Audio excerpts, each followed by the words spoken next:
Alright, this right here is the 2022 MG ZS EV, जो कि मास segment जितनी भी आप इलेक्ट्रिक व्हीकल्स भारत में लोगे तो उसमें टेक्निकली सबसे महंगी हो गई है, स्पेशली ये वाला वेरिएंट। ऑलमोस्ट 26 लाख इसका प्राइसिंग है। जनवरी 2020 के अंदर ये पहली बार आया था। 2 साल में इसको 2 अपडेट्स मिल चुके हैं और उन अपडेट्स के साथ ये 4 लाख रुपए महंगी भी हो चुकी है। अब जो 4 लाख रुपए बढ़ाए हैं, मतलब ऑलमोस्ट 26 लाख रुपए जो हुए हैं, उसमें आपको क्या चेंजेस देखने को मिलेंगे और क्या चीज़ें हमने ऑब्जर्व की है, मतलब इसके पॉजिटिव्स और नेगेटिव्स की, उसके बारे में बात करने वाले हैं। बाय द वे इसका एक बेस वेरिएंट भी आता है जो कि लगभग 22 लाख उसकी कीमत होगी और जून से वो अवेलेबल होगा। एग्जैक्टली, अभी अवेलेबल नहीं है, तो हम 26 लाख वाले की बात करेंगे। तो क्या कुछ बदलाव है, क्या पॉजिटिव्स हैं, क्या नेगेटिव्स हैं, उसके बारे में हम बात करेंगे। नमस्कार खमागणी देवी सज्जनों, my name is Vikas Yogi. My name is Amit Sharma और पेश है हमारा first drive review of MG ZS EV 2022।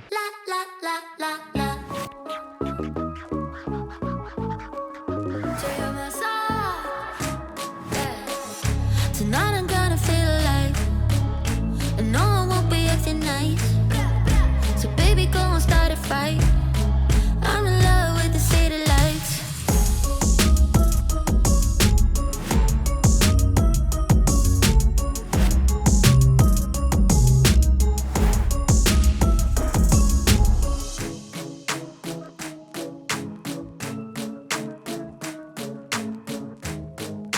तो डिज़ाइन की बात करते हैं विकास। मुझे ऐसा लगता है कि पहले जो मॉडल था ना वो एकदम ट्रेडिशनल जो SUV होता है ना वैसी फील देती थी। करेक्ट, और मुझे कंपैरेटिवली वो ऑनेस्टली ज़्यादा बेटर लगता था। ये जो ज़्यादा EV लाइक जो है ना, तो वो ऑनेस्टली जो ग्रिल्स हैं थोड़ी काफ़ी प्लास्टिकी फील्स देती हैं, बट वो मोस्ट सारी EVs में ये बहुत ज़्यादा आर्टिफिशियल फील दे रहा है। एग्जैक्ट, पर वो EV लाइक वो हाँ। सो कॉल्ड EV जो डिज़ाइन होती है वो ये होता है। अब आप कह सकते हो कि ये ट्रेडिशनल EV वाली फील दे रही है। बिल्कुल। पहले जो ये चार्जिंग पोर्ट था वो लोगों के पीछे आता था, अभी साइड में दिया है, मतलब बुरा नहीं लग रहा, ठीक है। जो हेडलैम्प यूनिट है वो एकदम नहीं है, मतलब ये सेम है जो एस्ट्रा के अंदर आती थी, वही LED DRLs है। करेक्ट, और फुल LED सेटअप है बाय द वे। हाँ, पूरा LED है। जो लोअर बम्पर है वो थोड़ा सा एग्रेसिव फील दे रहा है अभी। पहले वो थोड़ा सा सिंपल था, सॉर्टेड लगता था, अभी थोड़ा सा क्या है, इसके अंदर सिल्वर एसेंट देने की कोशिश करी है, ग्लॉस ब्लैक फिनिश देने की कोशिश करी है, बट ओवरऑल अगर फ्रंट देखे तो बहुत EV वाला फील ये दे रहा है मेरे को। इनफैक्ट नहीं, मुझे ओवरऑल एक्चुअली ना ये काफ़ी सटल लग रही है। वो एग्रेशन जैसा आपने बोला बम्पर में देने की कोशिश की, बट ओवरऑल डिज़ाइन सिलुएट की अगर आप बात करोगे तो feels like very urban sort of an SUV, वो एक फील है।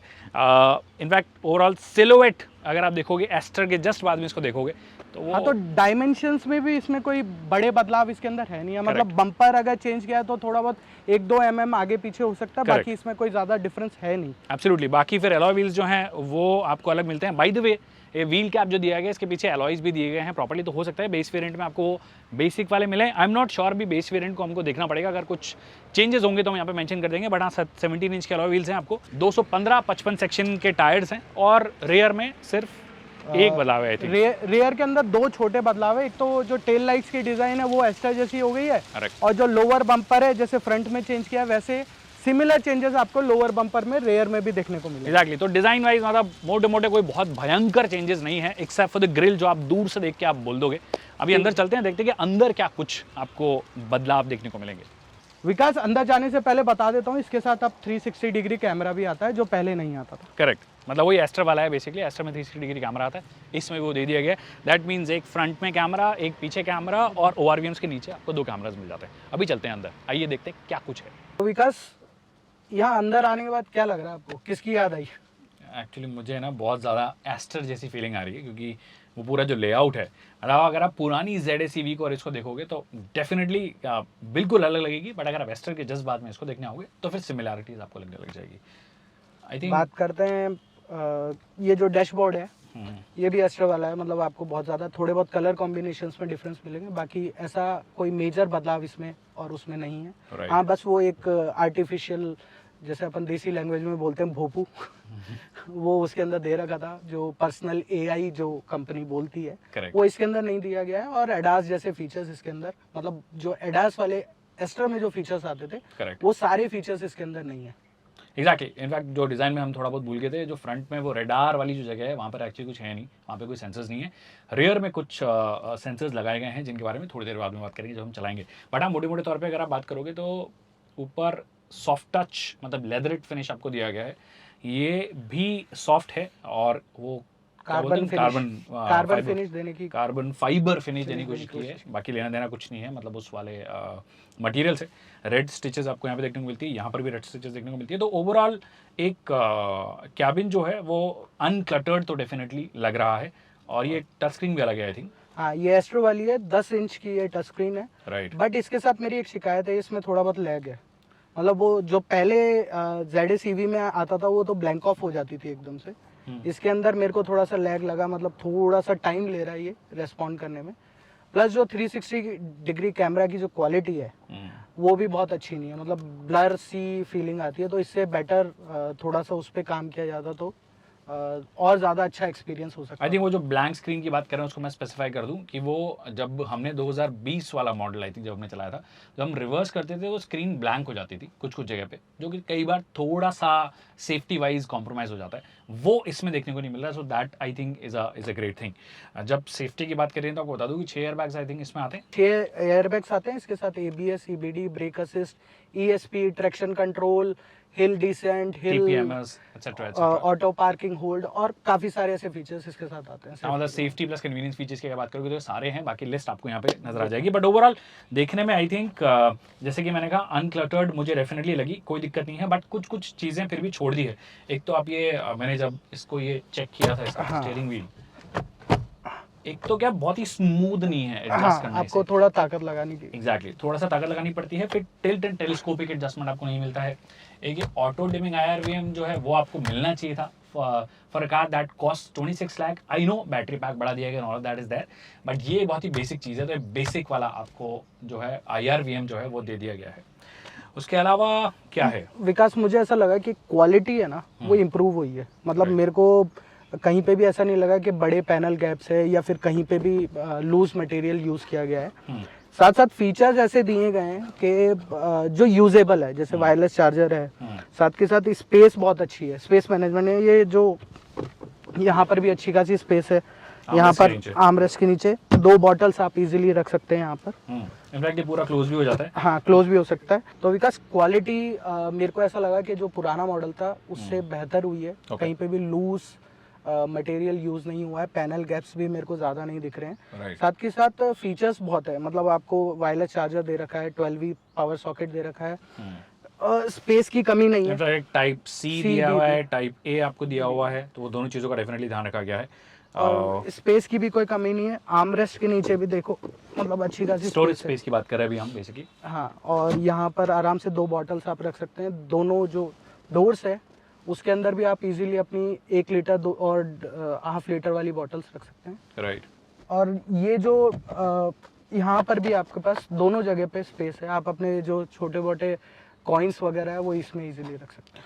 हाँ, मतलब स्टोरेज स्पेसेस जनरली ओवरऑल काफ़ी स्पेशियस आपको नज़र आ रही है। ये ग्लव बॉक्स हालांकि इतना बड़ा नहीं है, काफ़ी छोटा है और कूल्ड नहीं है ये।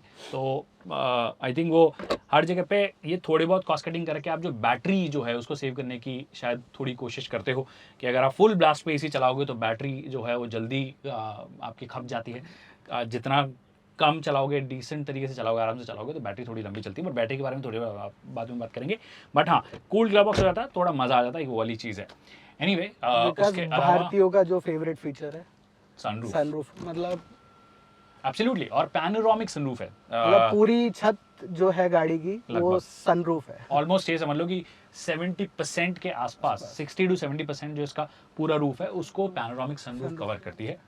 सनरूफ तो डेफिनेटली बहुत बड़ा दिया गया है आपको, बट एक चीज़ जो थोड़ी सी बड़ी अगर दे देते ना तो मज़ा आ जाता है, और वो आई थिंक अमित शर्मा की शायद पर्सनली शिकायत है। विकास, मेरी विड्थ ज़्यादा है, तो सीट की विड्थ भी अगर थोड़ी सी और ज़्यादा हो जाती तो मेरे लिए और ज़्यादा आसान हो जाता है लंबे रास्तों के लिए। मतलब छोटा मोटा 20-25 किलोमीटर में ज़्यादा दिक्कत नहीं हो रही, क्योंकि बैक सपोर्ट, थाई सपोर्ट ठीक है, बट विड्थ कम है। तो ये प्रॉब्लम मुझे लंबे रास्तों में हुई जब मैंने थोड़ा डिस्टेंस में। बट एक चीज़ अच्छी है कि ये इलेक्ट्रिकली एडजस्टेबल है। एग्जैक्टली। आगे पीछे ऊपर नीचे करना है तो मेरे को ऐसा नहीं है कि रोक कर लेवर यूज़ करना पड़ रहा है, एक बटन साइड में दिया है, उससे काम हो जाता है। करेक्ट। हालांकि मेरी जितनी अगर फिजिक होगी तो आई डोंट थिंक आपको कोई परेशानी होगी, बट मेरी जैसी फिजिक वाले लोग बहुत कम है। इंस्ट्रूमेंट कंसोल की बात करें तो ये भी नया है, डिजिटल यूनिट है। इसके अंदर काफ़ी सारे फंक्शंस आपको डिस्प्ले में देखने को मिलेंगे। लेफ्ट साइड के अंदर आपको स्पीड, दिखेगी राइट साइड के अंदर, और पावर कंजप्शन दिखा रहा है, साथ साथ आपको रेंज दिखाएगा, आपको सीट बेल्ट रिमाइंडर जैसे फंक्शंस इसके अंदर देखने को मिलेंगे, और काफ़ी सारी आपको इसके साथ साथ टायर प्रेशर मॉनिटरिंग सिस्टम भी है। तो आपको ये बताता है कि किस टायर में हवा कितनी है, किस में कम है, आपको किस में डलवाने की ज़रूरत है। अब मैं हूँ सेकंड रो सीट में।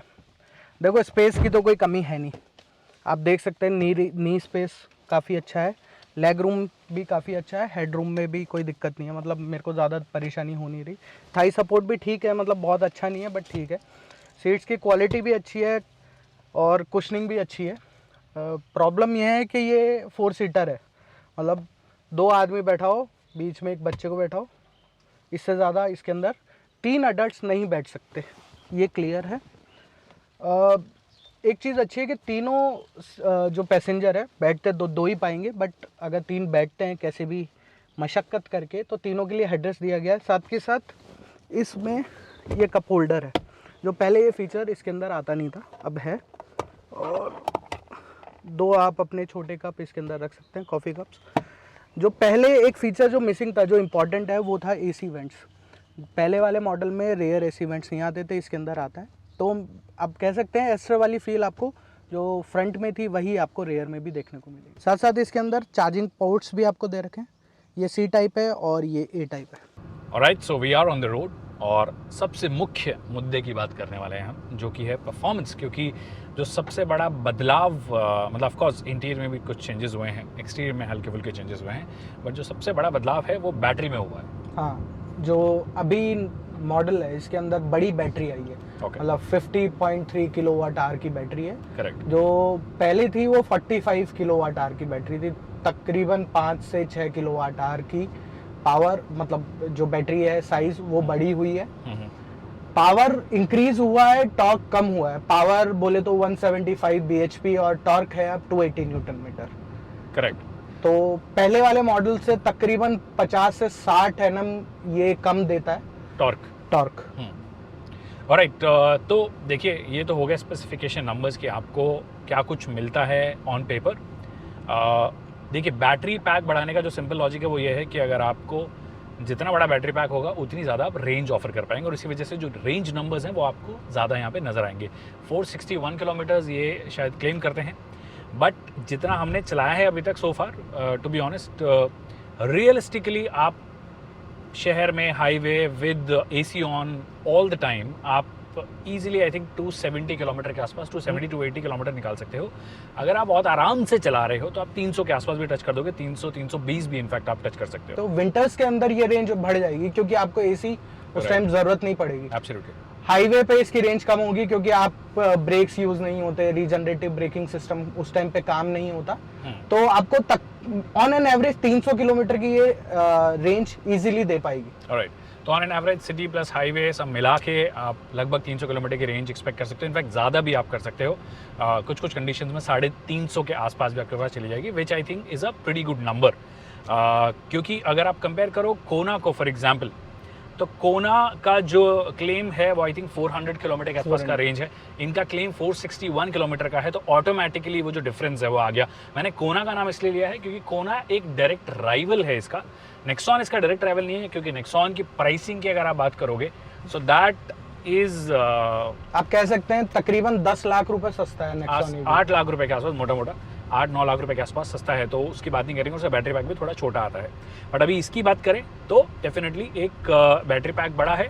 पीक टॉर्क जो है वो इस गाड़ी का कम हुआ है, और मेरे हिसाब से वो चीज़ सही हुई भी है। वो इसलिए क्योंकि जब मैंने इसका प्रीवियस मॉडल चलाया था, मैं 2020 की बात कर रहा हूँ, जो फर्स्ट ओरिजिनल मॉडल था वो जब चलाया था, तो वो कुछ जगह पे थोड़ा जर्की फील होता था, मतलब वो कैलिब्रेशन उतना अच्छा नहीं था। तो पॉइंट यही है कि जब आपके पास में देखिए एक अगर ईवी आप ले रहे हो तो ईवी में टॉर्क की availability right from the word go in the literal sense में है। मतलब अभी तक हम सिर्फ स्पोर्ट्स कार्स के लिए वो यूज़ करते थे कि right from the word go आपके पास में पावर है, बट इलेक्ट्रिसिटी की जो पावर वो एक्चुअली होती ऐसी है, the right from the 0 RPM आपके पास में पीक टॉर्क की अवेलेबिलिटी है, तो वो कंसिस्टेंट है, तो उसको कैलिब्रेट करना बहुत ज़रूरी है। पुराने वाले में मुझे एक्चुअली कई जगह दिक्कत आई थी कि वो सॉफ्टवेयर इश्यूज हो या फिर बैटरी कैलिब्रेशन हो, वो दोनों मिलकर थोड़ा बहुत एक्सपीरियंस जर्क ही कर देते थे, जो कि यहाँ पे मुझे फील नहीं हो रहा है, जो कि एक अच्छी बात है। एक चीज़ जो इम्प्रूव हुई है, जो हमने एक्सटीरियर में बताना भूल गए थे, कि ग्राउंड क्लियरेंस जो हुआ है वो आई थिंक इसका प्रीवियस मॉडल में आ गया था।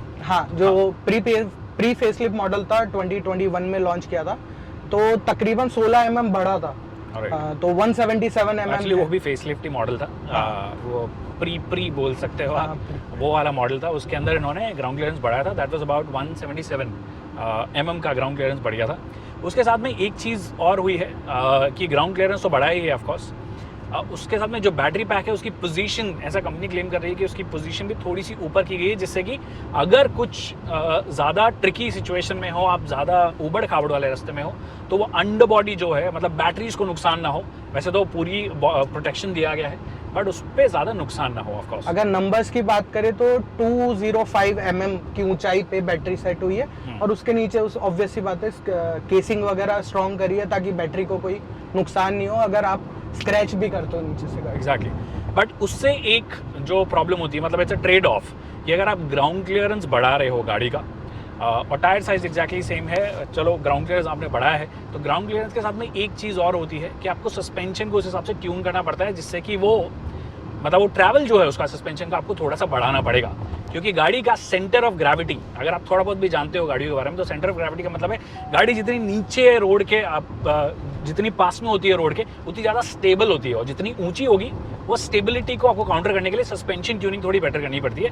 तो यहाँ पे वो हाईवे स्टेबिलिटी की जब आप बात करोगे, तो मुझे कंपैरेटिवली इससे पहले वाला जो मॉडल था वो थोड़ा सा बेहतर लगता है, स्पेशली ओरिजिनल जो मॉडल है मैं उसकी बात कर रहा हूँ। सस्पेंशंस हल्के से उस तरफ ट्यून थे, थोड़ा सा स्टिफनेस की तरफ ट्यून थे, बट फिर वो नुकसान होता है जब आप खराब रास्तों पे जाते हो। एग्जैक्टली, बट जैसे आप हाईवे पे आओगे तो थोड़ा बाउंसी आपको फील होगा, स्पेशली पीछे वाले को तो ज़्यादा फील होगा, मुझे आगे भी फील हो रहा है। तो वो सस्पेंशन ट्रैवल बढ़ाना प्लस ग्राउंड क्लियरेंस बढ़ाना, सेंटर ऑफ ग्रेविटी बढ़ाना, उसका रिजल्ट है आपकी गाड़ी भी हिल रही है, हमारा कैमरा भी हिल रहा है, so just be aware of that. तो सस्पेंशंस की अगर मैं बात करूँ स्पेसिफिकली, तो आपको लगेगा, अगर आप Hyundai चला के आ रहे हैं तो काफ़ी Hyundai जैसा लगेगा, जो कि Hyundai के सस्पेंशन यूजुअली होता है कि शहर में आप चला रहे हो तो ठीक ठाक चलो, स्पीड ब्रेकर स्लो स्पीड पे अच्छे होते हैं। जैसे आप थोड़ी सी तेज स्पीड पे किसी गड्ढे में निकलोगे, आप वो लिटरली फील कर सकते हो कि आपको वो अंदर फील हो रहा है, वो सस्पेंशन की आवाज़ आती है।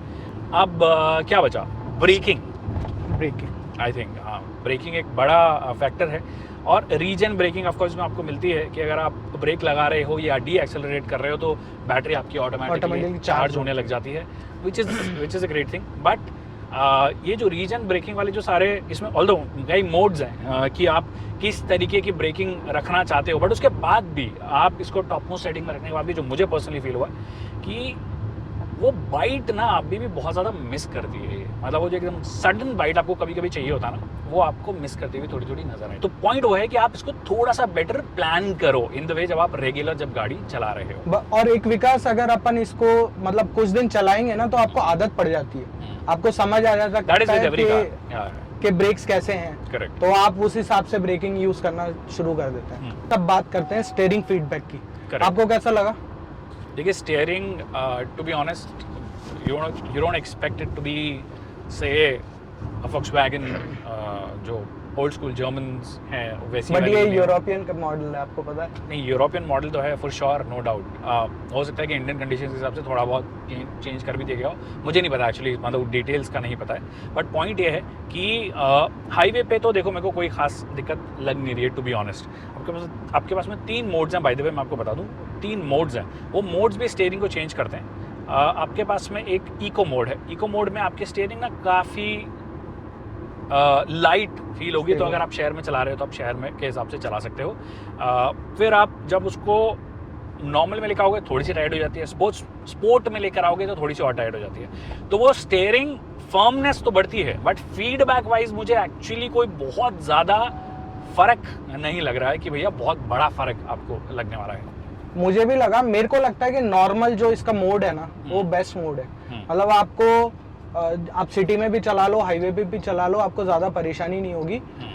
एक चीज़ मुझे लगी कि जो स्टीयरिंग फीडबैक है ना, वो थोड़ा सा लैग है उसके अंदर, मतलब इंस्टेंट मेरे को फीडबैक वो फील नहीं हुआ। आपका व्यू अलग हो सकता है, बट मुझे लगा कि थोड़ा बहुत प्ले है और थोड़ा सा फीडबैक लेट आता है उसके अंदर। स्टीयरिंग फीडबैक एज सच आप चाह रहे हो कि बहुत ही स्पोर्टी टाइप की फील हो, वैसा वाला नहीं है ऑफ कोर्स।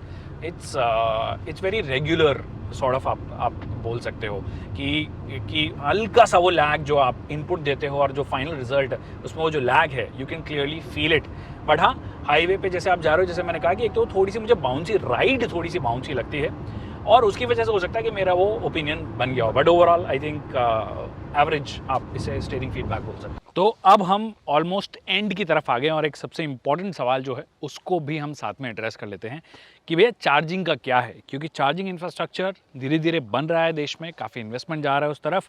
बट अगर आप अभी किसी टियर 2 या टियर 3 टाउन से हैं, बड़े टाउन से नहीं है, तो वहाँ पे क्या कुछ ऑप्शंस आपको कंपनी की तरफ से मिलते हैं इन केस आप इसे ओन करना चाहते हैं, क्योंकि रेंज तो डेफिनेटली इन्होंने इंक्रीज़ की है जो कि बहुत सारे लोगों को वो जो रेंज एंग्जाइटी है उससे दूर करने की कोशिश करती है। तो कौन कौन से चार्जिंग ऑप्शंस है हमारे पास? तो विकास MG 3 चार्जिंग ऑप्शंस दे रहा है। एक DC सुपर फास्ट चार्जर जो कंपनी जगह जगह इंस्टॉल कर रहा है और उनके डीलरशिप पे भी मिलेंगे, वो 0 से 80% चार्ज करने में तकरीबन 1 घंटा लेता है। और वो कंपनी ऑफर नहीं कर रही, बेसिकली वही इंफ्रास्ट्रक्चर जो बन रहा है उसमें हेल्प कर रही है, डीलरशिप्स पे डेफिनेटली इंस्टॉल कर रही है। दूसरा है AC जो फास्ट चार्जर, वो कंपनी आपके घर पे इंस्टॉल करेगी।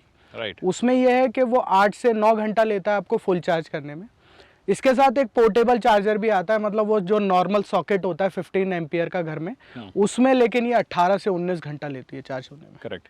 तो बेसिकली 3 ऑप्शंस हो गए और एक रोड साइड असिस्टेंस का भी कंपनी ने बोला है।